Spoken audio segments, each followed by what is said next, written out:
Good Fed Day, Warriors. How's everyone doing today? Okay, so uh, this is when you plan. Born ready. How about you, Ute? Everything I've done my whole life has prepared me for the Fed Day today. Anyway, prudence before valor. Okay, I'm looking at the S&Ps here.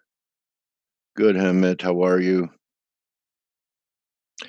And the market could be disappointed. DJ, how are you? A quarter point, I think, is everyone's expecting it. Okay, so really, it's probably going to be the press conference and not the initial announcement that if we're going to get some jet fuel for new highs in the S&Ps. I think that's what it's going to up. Is it better now, Joe? Am I still low? Volume okay, face? Okay. So we'll see how much it's really going to depend on the statement, the press conference, which I'm not 100% sure. I would guess with such an important day, there's going to be a press conference. So we'll see. But here again, what I talked about yesterday, everyone's looking for this short after the Fed. They've been waiting for this for weeks, and 30, 40, 30, 50. You could see how just a measured move could get you there, right? Just look at this range. Just in ballpark round numbers, 3,000 to 30.25. We break out over these highs. You tack on 25, it gives you 30.50. So you could see how technically that could be achieved just by looking at this range here, right? And here we just looked for stops, and this was on a Friday, and all week, even though the market knows the Fed's going to do something, those pretty good selling pressure because of earnings. We bounced back. Um, I would just say that if I was going to, someone put a gun to my head, I'd probably want to be short S&Ps prior to the Fed or right after the Fed. And I think that there's a chance that we're not going to take out these highs.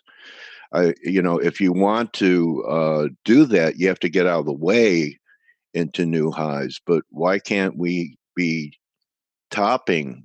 And if we take out this low, just like we could get to 30.50 on the upside, if we take out 3,000, then we're headed to 29.70. Okay. And that would change the picture technically on a lot of different TFs timeframes. Okay. So looking at the dollar, there's some divergence here. I can't get short, but look at how we're not confirming here. I know a lot of, I think Andre had 98.40 for one harmonic target. There are much higher targets above, but, we could get a little bit of a shakeout on just a quarter. I have a hard time with as crowded as DSI is showing the dollar doing it here. Here it was okay. This was the ECB because you had it checking the breakout. But up here, I can't do it for, maybe 40 pips. So I think there could be a lot of fades after this. A couple of features that, I missed this. I was staring at this on this candle right here, Aussie Kiwi. And I said, well, just be disciplined, Dale, and wait till tomorrow. Then later in the evening, I saw this. But we didn't get to the 78.6. And what held me back from this buy, and, woulda, coulda, shoulda, toe in the water, even though it wasn't what I was looking for, because I thought we'd get down to 103.72, is that we didn't even take out the low. This low was 103.86, and this was 86. So I thought I'd wait and see if they take out the stops and have divergence, but very good possibility that this is bottomed. Okay, and maybe we just get a pullback. I'd buy pullbacks if you have an opportunity to do it and see how we finish on the day, maybe around 104.20, 104.10 on some type of pullback. And the other thing that looks different than what we've been seeing, and I talked about that we should see a correction in the gold silver ratio yesterday. Well, you're seeing it. Try and remember, since the bull run started in silver, a day where you would see silver way underperforming, down 11 cents, compared to gold was just higher a few minutes ago and it's only down 30 cents and looking better. And when I look at the silver here, and Blake and I were talking about it yesterday, is that if we get one more high in silver after the Fed, and we just take out this high, you can see that we diverged on this high up here and under 70, which is ideal. So if we make a new high up here in silver today after the Fed, and the RSI records a reading 70 or lower, you could have some type of three drive formation here, and I would take a shot. So I'm looking at that. Gold, much further away from that, a three drive. We're, $25 away from this high. So we'll see what happens up here. If the gold silver ratio is correcting and it has more to go, silver is going to be my preferred short. Okay. And not like I'm looking for a bear market, but, we've had one heck of a run. I don't know but you get some type of fib retracement from 1460. That's $2. Why can't we pull back to 1560, which is a breakout? That's $1.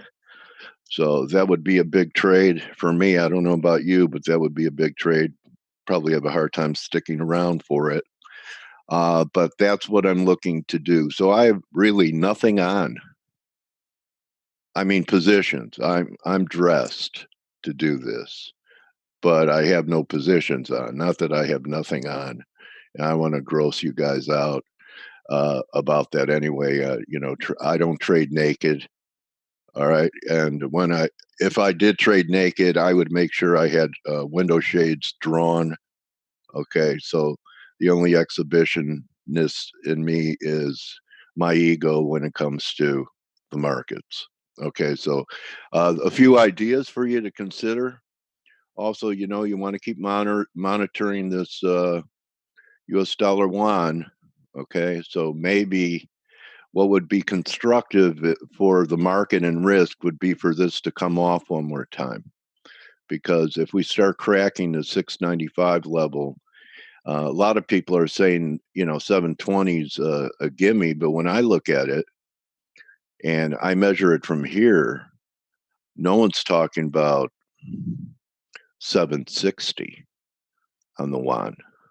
And that would be the measured move of this. If we crack the high here, that we could get something like this added on to a breakout. So that would be pretty bearish gold. Okay, when the yuan's heading lower, which means this is going higher, it's usually negative gold. And lastly, I just want to look at the yen here.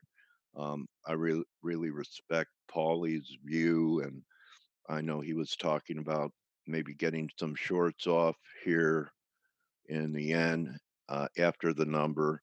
And I could actually make a case that if we had a rally up towards some of Paulie's numbers on his bias chart, which I think Blake showed yesterday, I think Paulie's going to join us today. So I'll get to see his numbers. You have to see Paulie's numbers. And the best way to see Paulie's numbers is to do this. Sign up and get the edge before the U.S. opens. Okay, Amanda's on TV. What are you in a soap opera, Amanda? Oh, you're in the TV. Oh, okay. So you stuck your head inside the console and you're on TV. You belong on TV. People have said, Dale, you have the perfect face for radio. So you want to join, You want to be on our team, with our team. Look at this. They used to talk about the New York Yankees. Look at that. Look at all these great traders. Look at this education site, which you can actually get for free. You don't have to join. Okay, where you can learn all these things. But the key is the analysis. And Blake was going over when the bias charts were being shown yesterday that when you go to your you have a bias chart or a journal, and you could comp your levels with the team's levels for both support and resistance.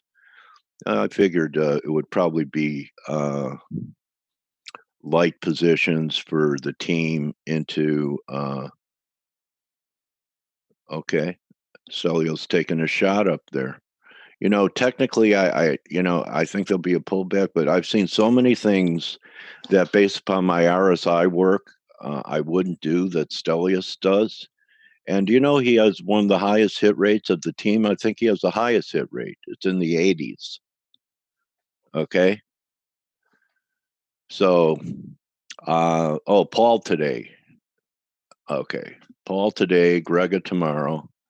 So, Paul will be with us in a little bit. And guys, there's no law against having more than one account.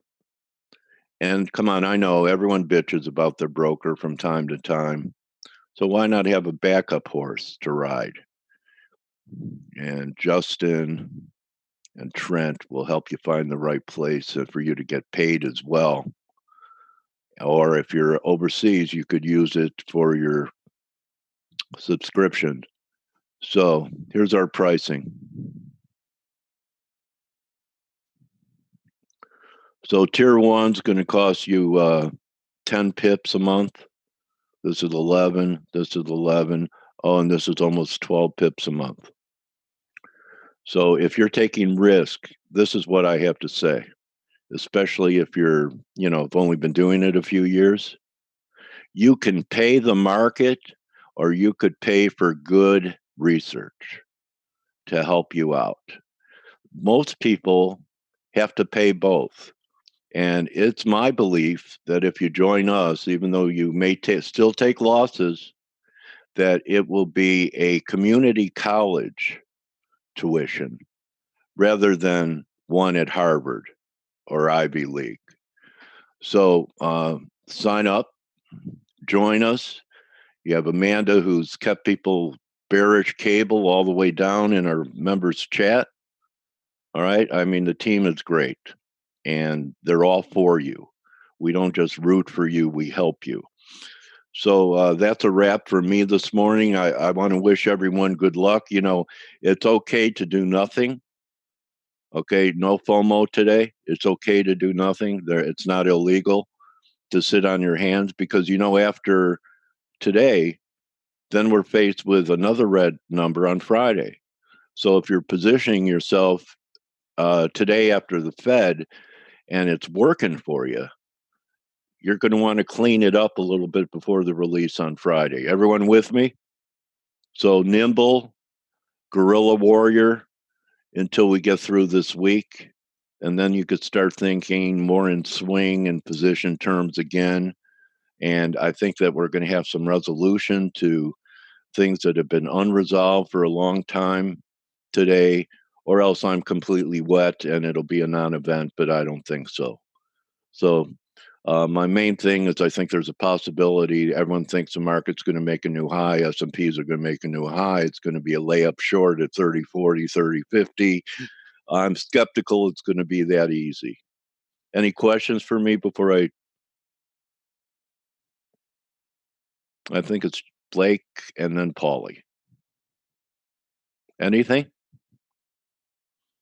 Okay, so good hunting and good luck reacting to the reaction. Think about the metals at new highs and so forth. And S&Ps, maybe, if you see them fail and you're not there right away, if you miss the initial wave of anything that's happening here, right? it doesn't mean that you missed the whole move, because it could just be beginning. Okay, you don't have to be short at the top or long from the low to be successful from this business. There's always reactions and retracements to finesse an entry for you. Okay? All right, everyone. So good luck today. Blake, what do you think? Quarter baked in, market won't be impressed until maybe Jay Powell talks about maybe another couple after this. What are your thoughts going into it, bro? Well, first and foremost, the ADP numbers just came in at 156K, and the market didn't move. The market was looking for 150,000. Okay, yeah. So just it was just it's a non-event, and I mean, really, like nothing happened. Everybody's waiting for FOMC. Good guess by ADP. Yeah, it was great forecast. Exactly. How do you make money on that? You don't. So let's talk about what you're saying here, and a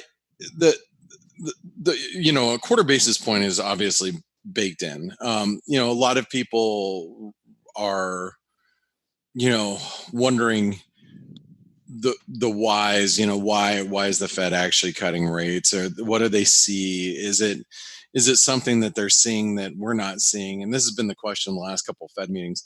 I was reading a Goldman Sachs piece yesterday talking about the possibility of a half a basis point one and done situation, and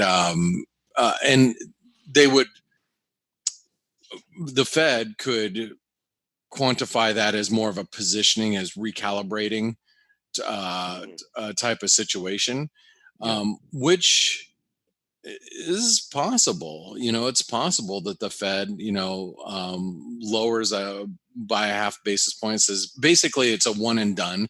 That's it. And then we're going to, assess the risk from here once we make this a one-time adjustment. And I think that there's a good chance of that happening. The market says there's a 18% chance of that happening. If you look at, hold on, let me pull it up for you really quick. I saw some of the reasons people were giving. One was like what I was thinking: the yield curve, their fear of the yield curve.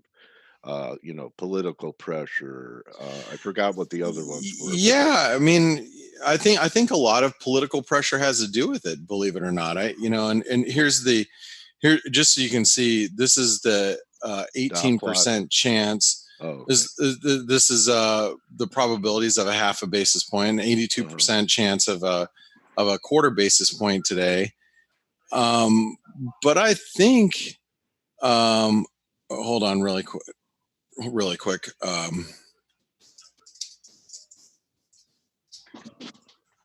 Sorry, I was just responding to Greg. Greg is going to come in tomorrow to say hello to everybody. But the fact is, I want you guys all to know that there is a risk that they one and done. One and done. Doesn't that box them in if they need to do more? No, I mean, if they say that we're going to, it's now it's more of a just we're going to be assessing the global economy from here, or the economy from here, or the factors from here, and but it would signal to the market that it's a one and done if they did a half a basis point, just to using the Goldman Sachs term, recalibrate. Okay. But let's imagine what the risks of that would be, right? If it was a half a basis point, what would happen to stocks immediately? Yeah. They'd blow. They'd blow higher. Yeah. They would, half a basis point, we would see a rally in the S&P probably to that 30-40 level that you're talking about. Yeah. The 120 200. I don't know about that, but I think that guys are looking for that. But not in one day. Oh no, I don't. No. But I think we could do this. We could rally and then reverse. Yeah. Right. Yeah. I think that's entirely possible with that type of situation. Would Would it be crazy for that to happen? No, I mean, and then, but you'd watch the knee-jerk reaction in the dollar too. The dollar would probably push the euro on a half a basis point. We would do this. We would go through 111, take out the stops, and probably reverse. Right. So, we have to prepare for that situation. Do I think that that's a realistic expectation? No, I don't. I think we're going to do a half a basis point, and the Fed's going to prepare the market for another, or excuse me, a quarter basis point, prepare the market for another 2 cuts for the remainder of the year. I mean, I think that's the base case, and I think that's the realistic case. And do I think that that is something that the market needs? I don't think so. I think the Fed is actually playing into Trump's pressures, and I think it's going to continue to keep stocks elevated. But the problem that they're going to have with this, the stock market being elevated, is you're probably going to have a dollar that continues to stay elevated, and so this is a situation where Trump is not going to be able to get have his cake and eat it too. He's going to get a stronger stock market, and probably a stronger dollar at the same time. So, and he might continue to complain that the Fed's not being aggressive enough. Yeah, he doesn't want a stronger dollar. Yeah. But in this case, I don't think you're going to get both. I don't think it's going to be, a situation where you get both. So, what would happen to the dollar if Bernie Sanders is our next president, or Joe Biden? You think it would keep rallying? We would sell off probably very aggressively. We got to wait another year and a half for a bear market in the dollar. Okay. Oh my God! You might have to. Who knows? But, well, I'm sorry. I didn't sorry to bore today. you. No, I'm just I didn't sleep well. It's hot here, and even though I turned the air conditioning down. I don't turn it down into the 60s. Obviously, it's it's like that would it's to cool my house would my AC units would blow up, and but it's hot and muggy here because we're in monsoon season, so I'm not sleeping well. It's definitely affecting my sleep. It took me 2 hours to fall asleep last night, and when you only sleep 6 hours a night, it's it is wearing on me this morning. But I do want to go through the majors, which we did yesterday, and we're going to go through the bias chart again today, ahead of the FOMC. Paul Franco is going to be joining us in about 30 minutes. He's going to join us the last 10 minutes just to give you his take on what he's seeing ahead of regards to the FACE webinar. So on these time slots, that's on top of the wonderful interviews that Dale brings around. So let's talk about the euro dollar, okay? And real quick, let me see here. I got to type something real quick.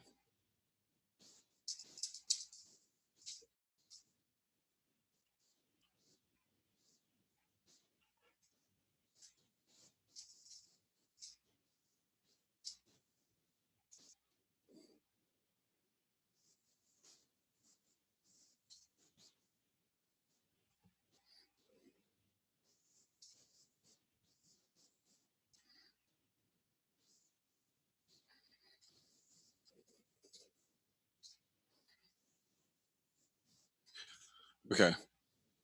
All right. Sorry about that, guys. I had to type just a couple of things. So let's talk about the majors. And we know based on yesterday's conversation, the euro dollar isn't range bound, and nothing changed overnight. So realize that we are stuck in a 111. Well, we spiked down to 111 in the figure, but 111.10. I'm just going to write down 111 is support. Okay. And 111.80 is resistance. This is the same as yesterday. So nothing new here. We are in a range, and you can see this is the range that is very much being respected. And I think you have to even be careful in the event that the euro dollar starts to spike higher. As we go into 111.80, you got to realize that 112 is also going to offer resistance. As that is previous channel resistance. It is also previous support here. So you're going to find some resistance from 111.80 all the way up to 112. Okay.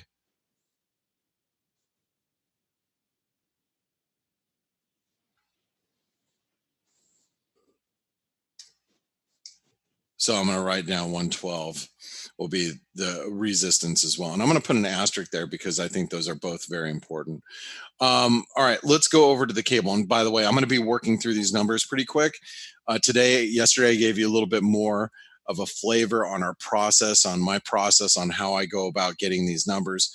But since we're going to have Paul Franco coming in to join us today to give his thoughts on some of the things that he's seeing, it's always better to get multiple eyes on the markets, not just my eye or Dale's eye.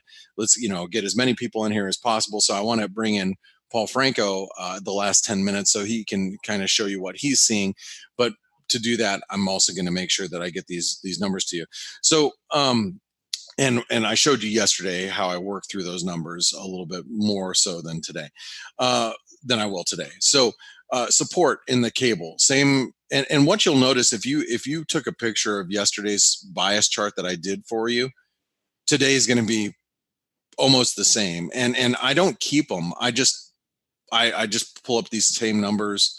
I just pull up the same numbers I just pull up the same numbers based on my analysis. But you'll notice that those numbers stay pretty close to the same unless we have big sweeping moves in the market. So yesterday, we talked about the 127% extension of this move right here. It comes in at 121, the figure, and I said yesterday, if we came down and broke into new lows, I would actually be interested in buying the cable. It didn't happen. Yesterday, I was hoping it would. It did not happen. But today, I don't know if I really want to trade the cable on the long side, but I was willing to do it yesterday. Today, we'll see what happens. So as far as resistance goes, let's talk about where some resistance in the cable might be. So what I'll do is I'm going to take a fib of this last big leg lower, and I'm going to look at like a 38% retracement, just kind of see where that's at. So you'll notice that on this 4-hour candle, move this over here, this 4-hour candle, we had a spike high on that 4-hour candle right at the 38% retracement of this move, which comes in at 122.70. So I think minor resistance today on any rally, because you have to imagine that the dollar could weaken, if the Fed is, just does a one and done type of thing, but maybe it's just a quarter basis point and the dollar, really comes under some pressure. So 122.70, I think, is going to be minor resistance. We are still in a bearish trend, just like we were yesterday. All right, let's go take a look at the Aussie. Here's the Aussie dollar. Okay, so the Aussie, we hit the 127% extension that we talked about yesterday. I actually tweeted this chart yesterday. I picked up the Aussie yesterday. Paul Franco was with me. I think he picked up some too yesterday afternoon. It was kind of late in the day. A lot of traders had already gone, but I picked up the Aussie at 70. I just sold it this morning at 95, 94. So I made a little bit of money, but and it did actually move lower. Before the Australian CPI numbers came out, then the CPI numbers came out, the Aussie ripped higher, and here we are. We're just kind of sitting here waiting for the FOMC. But what that does is that really signals to me that this low was very important.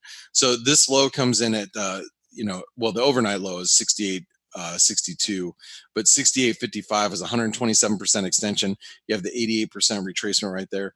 So we're going to write down, I'll just keep it an even number. So by the way, we just had some Canadian data come out. Crap, I forgot that we had data coming out today. Sorry, let's go over to the calendar.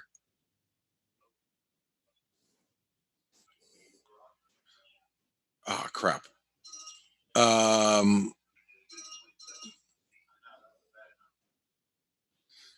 So the Canadian number came in pretty strong. And that's pushing the US dollar Canadian down.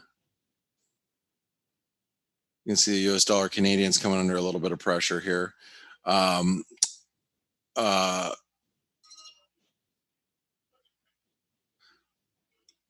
So it's a stronger GDP number, and that's what pushed that dollar Canadian down. Let's see, the ECI employment cost index that's pretty weak, and so you have the euro. Probably it didn't really react though. It's bouncing a little bit, but this is really pushed the dollar Canadian lower with a stronger GDP number though. All right, something just to keep in mind. All right, let's go back to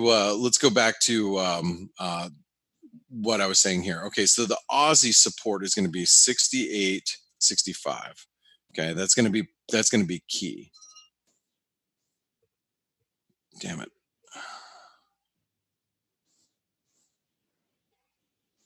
Okay, resistance now for the Aussie. Now we popped out of this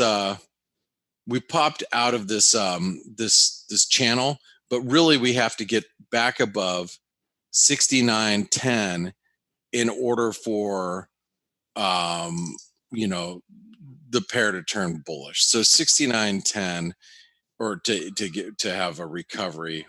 Was that an RBA move last night? That spike, that big candle? Yeah, it was CPI. It was CPI. Okay. 69.10. That's resistance. Remember, like I said yesterday, we are range bound. I know it's been a pretty bearish move over the last couple of weeks, but it's really more of a range. We're just at the lower end of the range at the moment. Yeah, third time in this range. Yeah. So and what you missed a little bit earlier today, I did pick up the Aussie late in the day yesterday with Paul Franco at like 70. Sold it this morning in 95 or 94, and I'm just kind of sitting there, just kind of waiting. Let's talk about the Kiwi. So the Kiwi came under a little bit of pressure last night in Asia. New Zealand, Australia, New Zealand business confidence was a little weak. We spiked down, came back up. We're trying to hold the 618, but I mean, frankly, I guess I look at the Kiwi and I think we just got to focus on that level right there. It comes in at 65.70. Well, if Aussie Kiwi turned on that last night, Blake, your preferred long is the 1 year long. Yeah, right, exactly. Now the Kiwi, any type of resistance is going to be right back up here, and I think we wrote down yesterday, and it's going to be the same. It's going to be 66.40. You can see some spike highs up here, so 66.40 will be resistance. We are in a range. Okay. And let's take a look at the dollar Canadian. Now, the GDP numbers for the dollar Canadian for Canada came in a little stronger than expected. But remember, we are still the same range that we were dealing with yesterday. We're dealing with it today. So 131.15. If you guys feel there's any type of risk of the dollar strengthening today, if we get a little bit of risk off, the dollar Canadian may be a good long. Now, listen to me really quick or hear me out when I say this. That was a strong Canadian GDP number. Came in a little stronger than expected. Inflation data was a little weak, but that's all right. That's what pushed the dollar Canadian lower. There's going to be a lot of traders that actually bought the Canadian on that number. So in the event that the dollar actually strengthens following today, traders are going to get wrong-footed here, in my opinion. So a break above 132 is going to be very important, in my opinion. 132, and then support probably same as yesterday. 131.15. I think what we wrote down, but I can't remember specifically what numbers were what. Some of you already probably took a picture yesterday, which those of you that are longtime listeners of my webinars over the last 15 years probably took those pictures of the bias chart once again. I just can't remember exactly what number we had. Let's go over to the Swissy. So the Swissy's next. Same range that we were dealing with yesterday. And remember, a move down to here is a retest of not only this, previous resistance, which should act as current support. It's also that broken trend line. So that support comes in at 98.75. 98.75. Resistance is right here. Obviously, it's same as resistance over here. Is 99.50. I know that the spike high is 45 over here, but it's the resistance up here that's more important. So 99.50.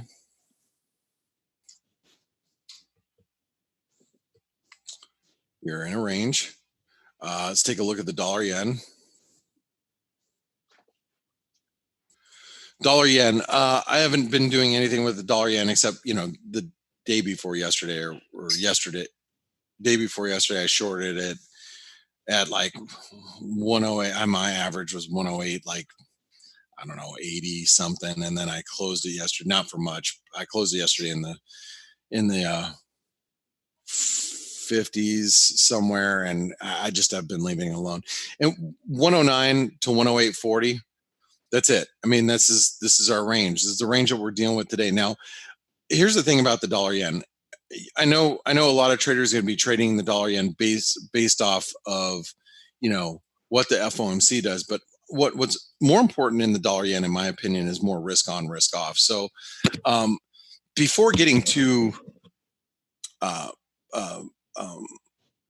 committed one direction or the other in the US dollar, Japanese yen, make sure you're watching, what the stock market's doing. Obviously, if stocks are moving higher, the dollar yen tends to be more of a buy. Stocks are moving lower, tends to be a short. So 108.40 and 109, those are the levels that and remember that there's a 38% retracement. This is really key. Let me grab the fib. You can see this fib right here. Okay. Yeah. That 38% retracement comes in at 109. So, or 108.90, but just, 109 is just going to be very significant once again, because that's where we stopped before. So, 109, 108.40, 108.40, and 109. And that's going to be a key resistance. And we are in a range still. All right, let's take a look at the Dixie.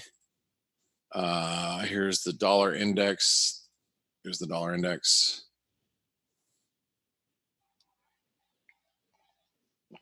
Okay. So with the dollar index, we have, we're stalling here, but obvious resistance comes in at 98.35. That's the obvious. That's the 98.35 key resistance is a big deal. All right. So remember, I chose yesterday not to put bullish. I put range because even though this has been a nice move higher, we have to keep in mind we've been pretty much range bound for the last year.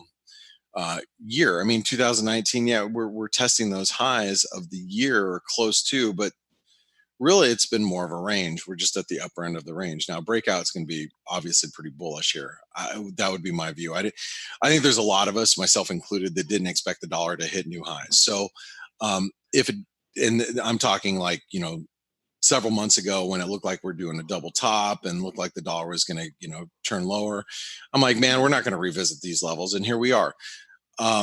And now that we're up here, a breakout would obviously be very bullish. So that's why I think you have to be cognizant of this, resistance if we do break. Now, support, it's a tough call. I mean, I would say that it's probably this support zone that's right here, because you got, spike high, spike high, spike high, spike high. You can see it acted as a lot of resistance up here. This support down here was the bottom of the support zone. So 98.80 is going to be good support on dips in the dollar index, or 97.80, excuse me, 97.80. All right.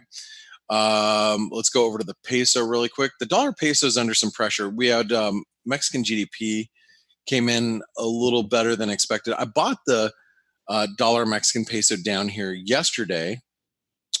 If you guys remember, I added to my position down here yesterday, and then I sold it when we were at 909, somewhere up here. I actually took it off right near the highs. Wait, why didn't you reverse, man? I'm kidding. Yesterday it would have been right here. So no, because I know we went up to it went up to 1912 yesterday, and you asked me why I didn't reverse, because I am not a good bi-directional trader. I'm a good directional trader.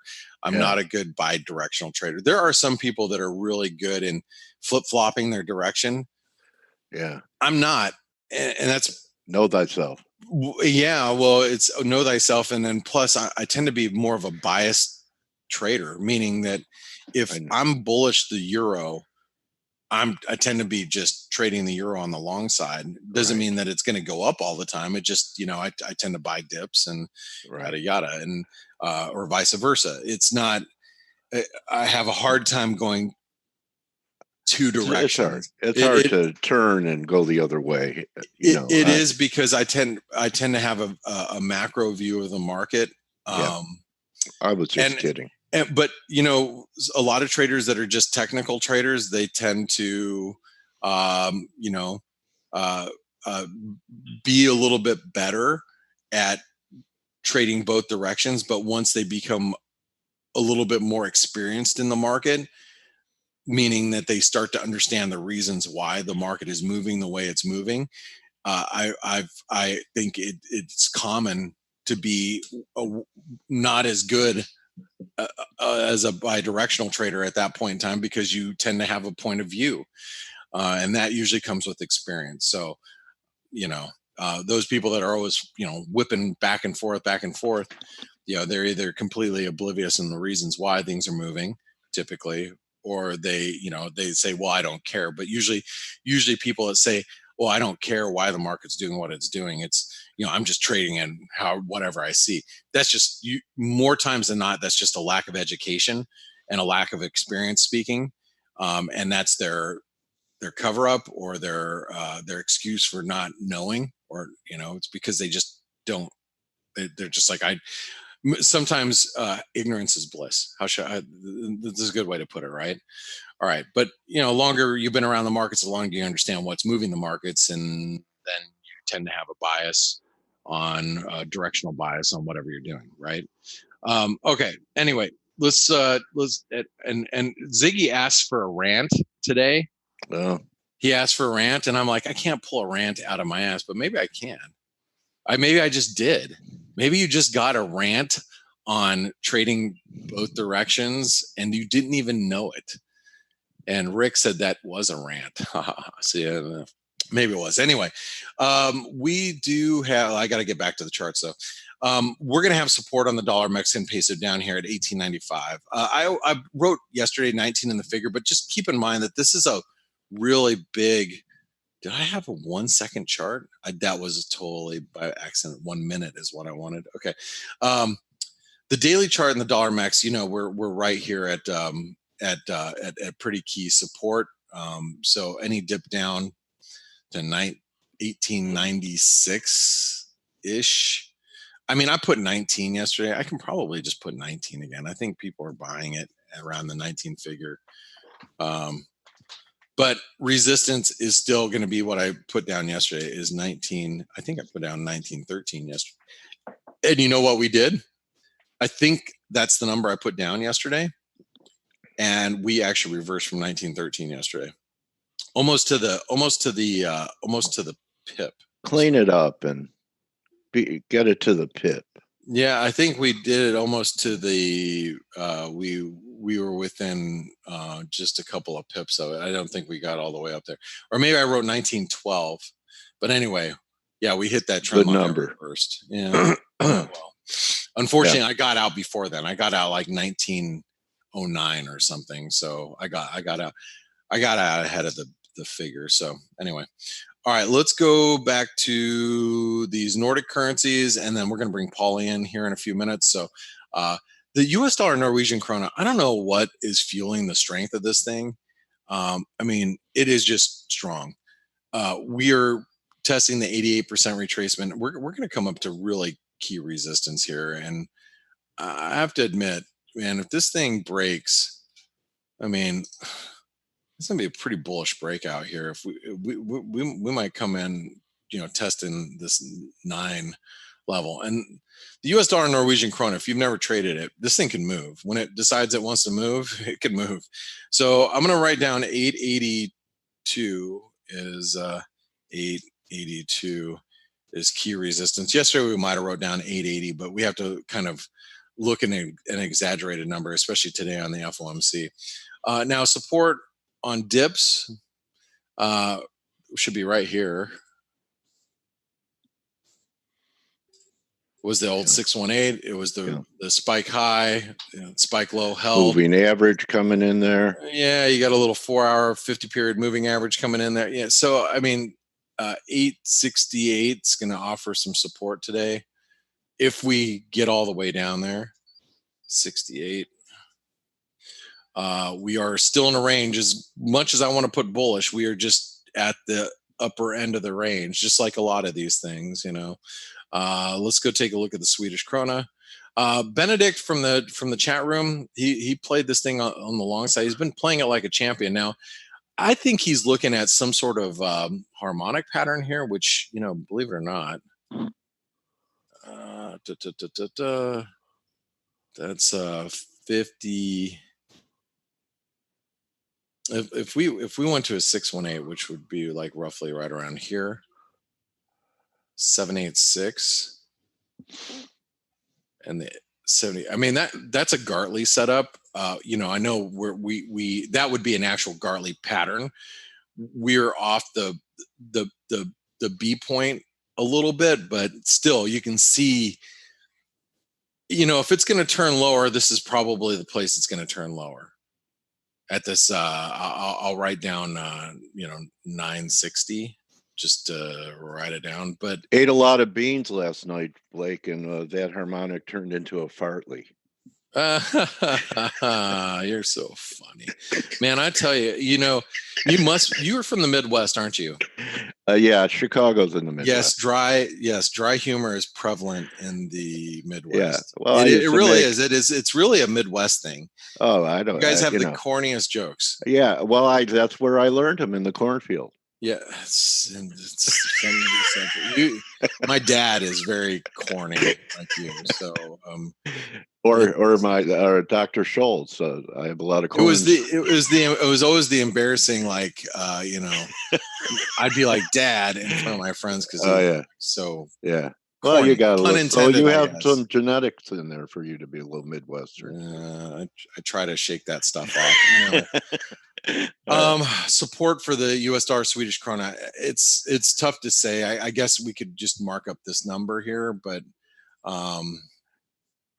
which, I mean, if we get a move all the way down to 950, might be some support. But I'm this one's not as readable as some of the other currencies out there, in my opinion, as far from a support level. So this is your bias chart. That's how I see things right at this moment.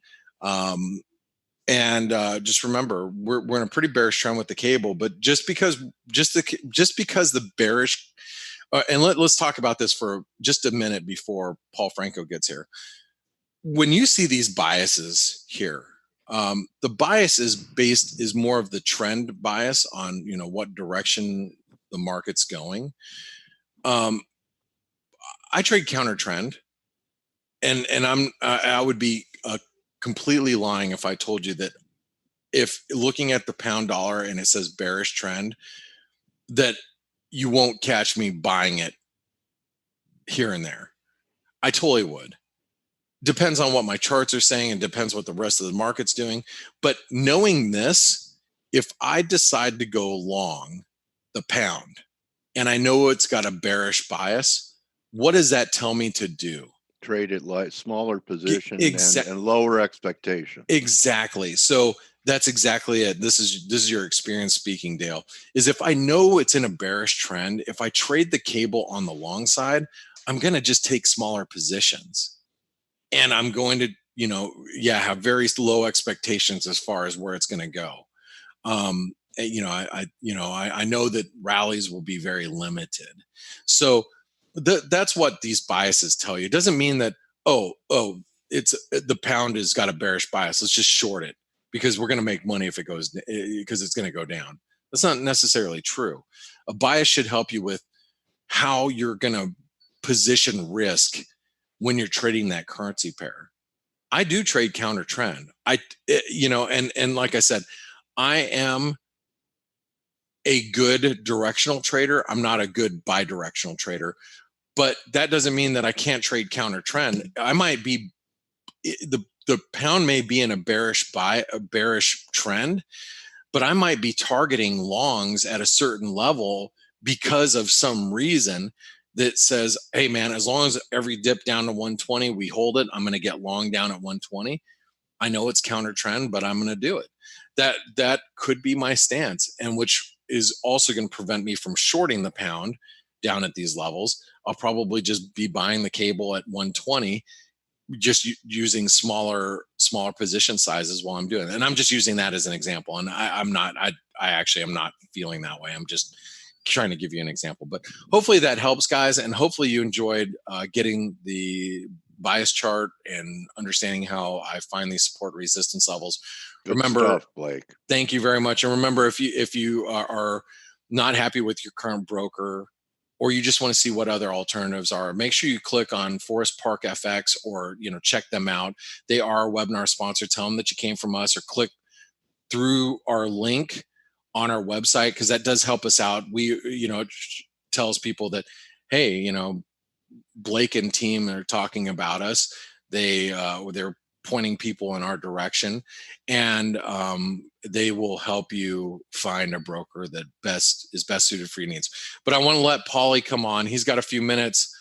Paul Franco, are you here? Yes, Blake, I'm here. Hey, what's going on? Amir made me laugh. He goes, because he was still going. We're coming up at the top of the hour, and he goes, "Well, so much for Paulie to say something." Mm-hmm. Yeah, because I just keep talking and talking and talking. All right, I'm the new Steve. I got it. All right. No one is. I actually stopped sharing. Paul, you're gonna have to take over the screens, guys. I will see you tomorrow. All right, buddy. Good luck at the FOMC. Yeah, thanks, Dale. Okay, hey, Blake. kill him, man. Yeah. Blake? Yeah, I was gonna say something. You've been talking about the dollar yen, and I guess hopefully you all can see my screen. Yes. And we talked about that potentially moving higher, but the concern for risk, risk off. And one of the things that, in the webinar, we always cover a little bit of news for the flavor. And along with that dollar yen, I was just going to let you know, you probably already know that, but just to hit on that, you can see here the Euro Stock 600 was down 1.5% yesterday with its worst day since May. So kind of plays into that. Remember, maybe the dollar yen's going to have a hard time trying to get up there because it really has that risk off pull, yanking, for a move into the yen. But just thought I'd mention that the Euro Stock 600 was down 1.5% yesterday with its worst day since May. So, I mean, obviously, the Asian averages, like the Nikkei was down. I think the Kosdaq was down. So I think, some of these Asian stocks, at least they were when I went to bed last night, and I didn't check them this morning. Yeah, we're the last man standing in indices. Exactly. So, I mean, the dollar yen, I mean, the upside is going to be rather limited. But anyway, just to give some thoughts about the FOMC. We covered it extensively on the European crossover webinar, which we do at 4 a.m. Eastern time every day. It goes on for about an hour, sometimes a little bit less, every once in a while a little bit more. And if you're not available, Stelios records that, makes that available in the chat room about an hour and a half before the U.S. Open. They do post it a little bit later on, but I think it comes around out at like 9 o'clock in the morning, Central Standard Time, or where everyone can go in and view it. But we did have some takes on the FOMC, and we were talking about the levels, and we were saying this is a one time. I don't think that the levels are as important as, kind of like I'm going by what you said, Dale. It's really, to me, going to be what comes afterwards. And when we were talking about the levels today, I was saying, hey, look, don't worry about the levels. The levels will take care of themselves. They're basically going to be mile markers on the on the road. My thought meaning that I think that when they do cut, if they do take that position, and we'll go with the most expected outcome, and then we'll reference what Blake was saying about 50 basis point.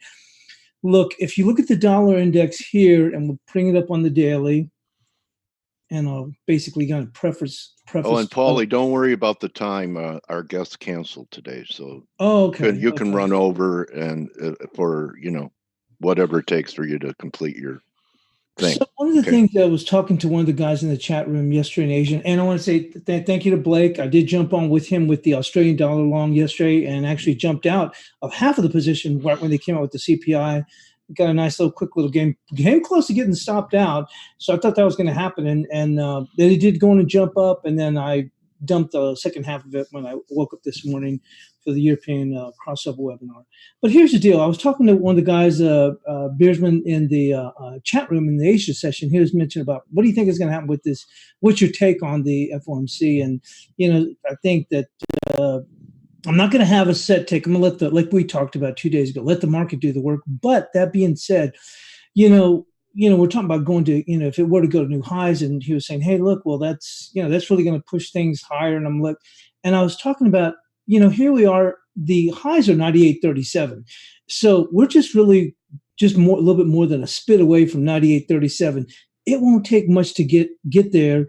And on top of that, the market's looking for a 25 basis point cut. So a lot of people are thinking, hey, look, you can't, it's like the beach ball analogy that Blake used to talk about. You just can't hold this dollar down. It's going to go higher. Everybody else is in bad shape, blah, blah, blah. So my thoughts is, we get that 25 basis point, you're going to see that knee-jerk reaction. And my guess is we'll easily take out that 98.37. But what we're looking at, here's the level that I'm looking at for me, is going to be 98.71. So I'm thinking that we could easily take out that 98.37. Right now, we're only 34 ticks away. But to me, the key is going to be the comments afterwards. You can see if you got a news feed or whatever, you'll see it maybe on Twitter, all the different, what the Fed's going to be saying, but of course we'll have the conference.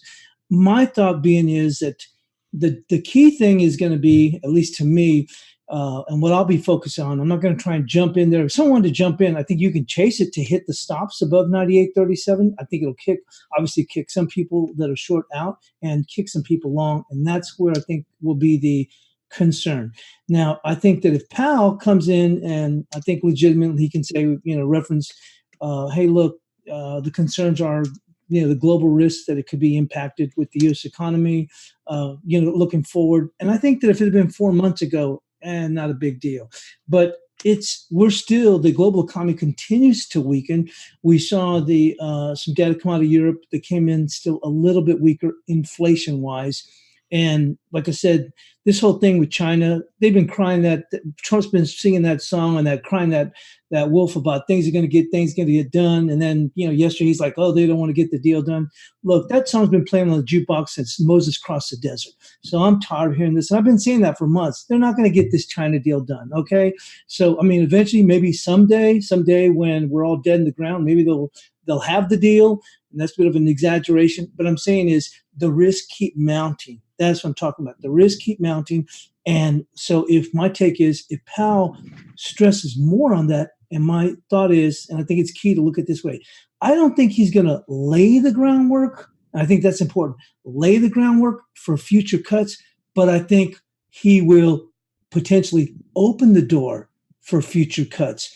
And so depending on the amount of comment or references that he makes to that potential risk of, slowing down, or the lack of inflation and the impact that we're seeing globally, I think at that point, let's say that on the knee-jerk reaction, we take out 98.37, which is what I prefer to see. 98.37, maybe we're just below 98.71, and he starts emphasizing that, or you see more emphasis towards concerns about that and not laying the groundwork for future cuts, but open the door for the possibility for future cuts.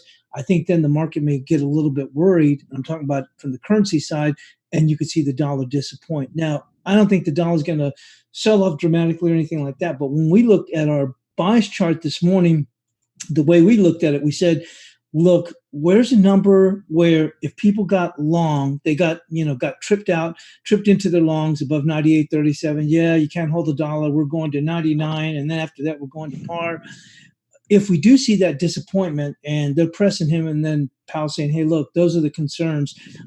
And the market starts to look at that and say, wait a minute, this isn't just this cut. It's going to be one cut and obviously another cut, which would be three cuts, which they've been priced in anyways, as opposed to this one and done type thing. Then what happens? Where's the level where traders that got long here or stopped out and want to re-engage, where they would say, you know what, I'm back in it? I think to me would be right here at 97.64. 97.64. So the way I'm looking at it, and I was telling the folks in the chat room, this one had, I'm not so focused on other than some levels. And I said, to me, they're just mile markers for today. I don't think, like you and I talked about, let the market do the work. Don't try and play hero. Definitely not on a day like today. To me, it's the most important day of the year. It really is. I mean, the way it's set up. I mean, it seems like every FOMC is the most important, but this one really sets the the tone, I think, for the going out. Does the S&Ps, can they go to new highs, or if Blake was mentioning about the 50 basis point, if we saw something like that, one and done, it's going to still spook the market. We'd still see a rally in S&Ps. But I think eventually it just run out of gas and they might say, what are they seeing that we're not seeing? Because why would you give a 50 basis point cut?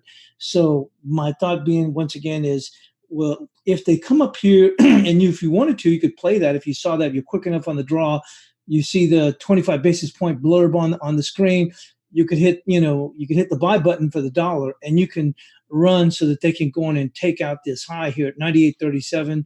That'll trip a lot of shorts out, get some people long.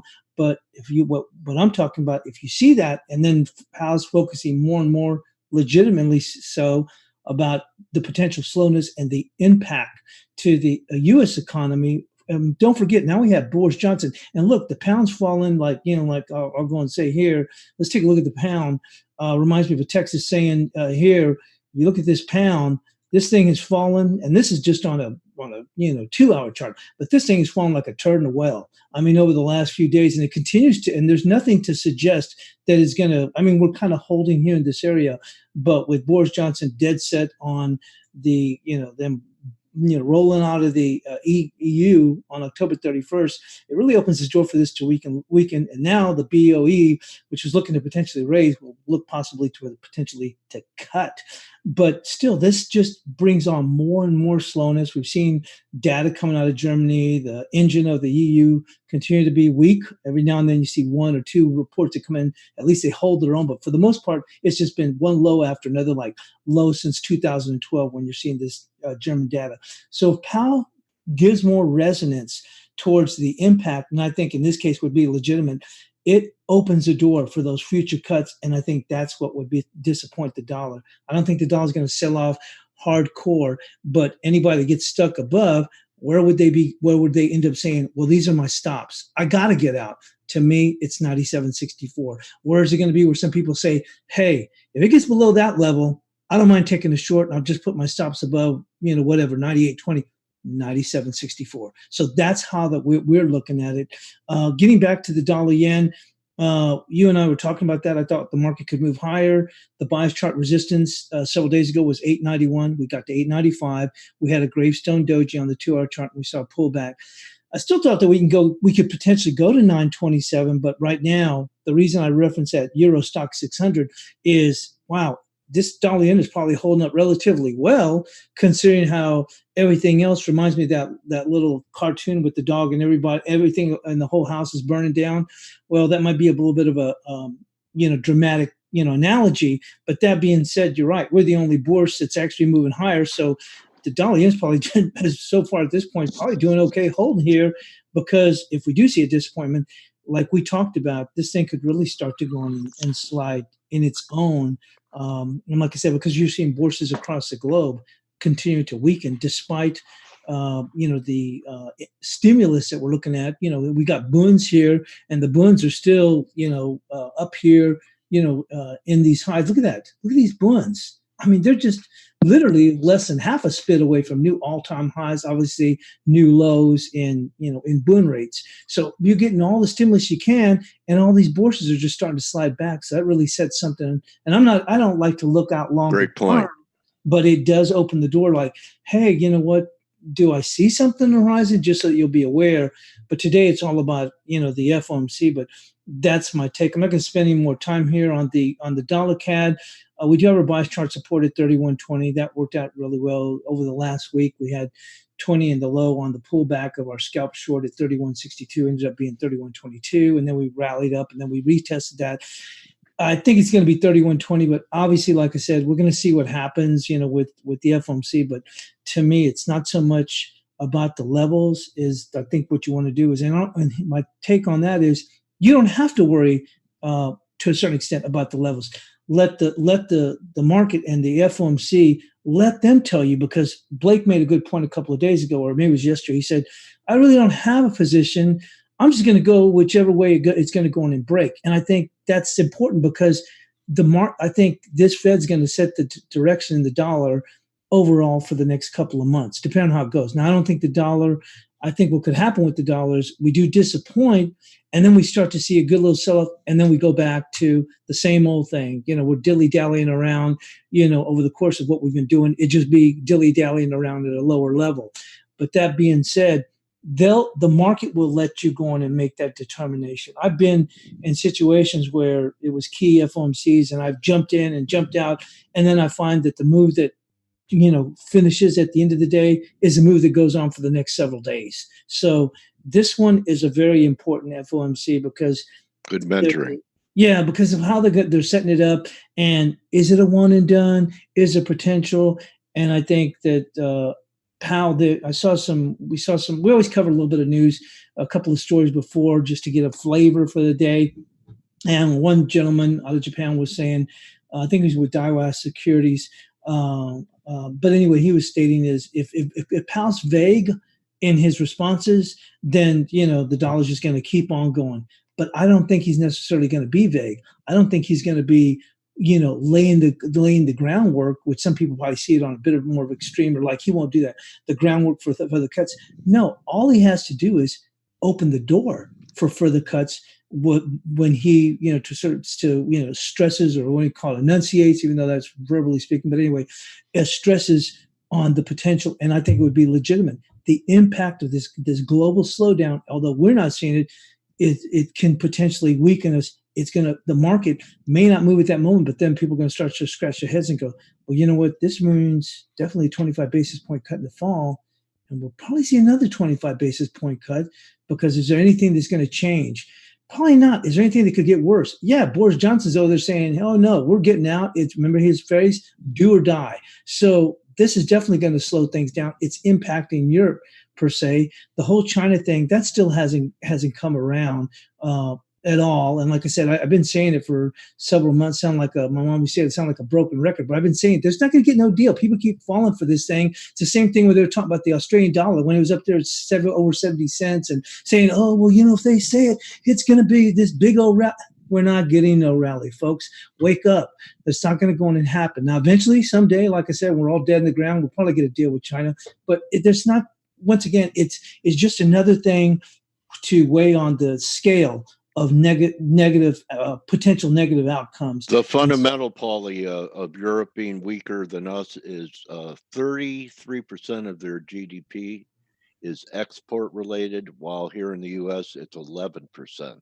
So the trade war, or whatever you want to call it, is having a larger impact on the rest of the globe because we're not as dependent on exports as Europe. And Germany is the most heavily dependent on export in the EU.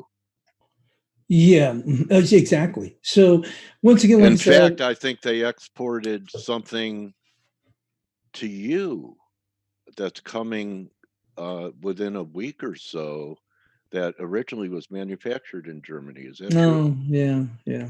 Let's see a picture. Yeah, I will. You don't want to brag. Okay. Yeah, no. All right, buddy. But I mean, anyway, you're trying to help their GDP a little bit, but That's the reason. And I remember years ago a guy named Martin Armstrong. You ever hear of him? No. Okay. Anyway, he does things with pi and everything. And his scenario was going into the next recession, whatever adjective you want to use, that the sequence was first Europe, then Japan, and then us. So we're the, that analogy everyone's sick of hearing. We're the cleanest dirty shirt on the clothesline. Yeah, and like I said, and that is correct. And like I said, I'm not trying to make some forecast for this gloom and doom or whatever. To me, it's all about us getting a trend that'll last for on a very short term basis for How about a few days? To probably a couple of months, and that's what I'm saying. So, okay, what I'm looking at, to me, it's going to be more important as to. Most of the market's looking for 25 basis point. Okay, let's get the 25 basis point. Let's look what the text says, and let's look what Powell says, and that's going to give you the direction. You don't have to figure it out like we talked about. Kind of let the market figure it out for you, because the move that's going to happen, either we're going to blow doors on this dollar index, and you don't have to be the first one in. It reminds me of Art Cashin's saying, second mouse gets the cheese. So you're not going if we like that 98.37 and we're still holding up and above 98.71 towards the end of the day, you already know where the dollar index is going. It's going to go well beyond 99 and maybe go to par. And once again, when it gets up here, and if we gun these stops at 98.37, sit back, see how the text goes, see what Powell's saying. If he's stressing more about this, the concerns for this global growth more than just simple lip service, and you're seeing the dollar index start to falter, okay, you can set your risk. And then once again, if we start sliding back, to me, it's all about 97.64. Then anybody that's long will have said, I got to get out. I got trapped. Anybody that was short says, man, I just got screwed out. I stopped out too early. I'm getting back on my shorts. And then we would see a move come down. Wheels off the bus? No, but an extended move for the next few days, for the next week or so, and then maybe leading for the next month, a couple of months. Yeah, and that's the way that I'm looking at it. So why I said it was, to me, the levels aren't going to be as important.